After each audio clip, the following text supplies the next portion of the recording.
a story you will only see on RTV6. We're following the growing debate and controversy about how to keep Indianapolis safe. Yeah, in the coming days, the Fraternal Order of Police will significantly ratchet up their ongoing campaign to hire more officers. And now some members of the City County Council say it's time for a dedicated tax increase to strengthen public safety. RTV6 reporter Jack Reinhardt has the exclusive details. The Fraternal Order of Police and some members of the City County Council insist that IMPD faces a staffing crisis, and the only way out is for the city to raise taxes or cut police services.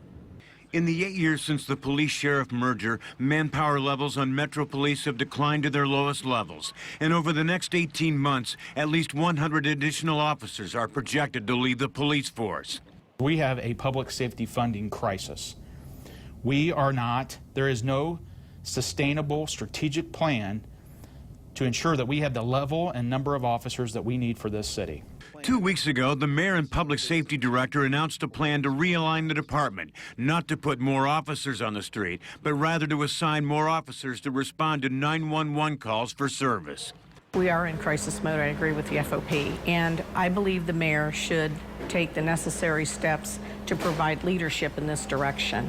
And if that means an increase to the public safety tax, then that has to be what it is. The city says it plans to hire 100 more police officers late next year and in 2015. But we're also going to be hiring civilians to backfill some of the IMPD positions, which again is going to put more officers in the street and have civilians do some of those jobs that can be handled by civilians, and we don't need sworn police officers. According to the FBI, cities of comparable size have nearly 500 more police on the streets than Indianapolis. If you don't put forward a sustainable plan to add officers to the equation, and you are going to allow our police department to wither on the vine through attrition, it only leaves you with the option of cutting services.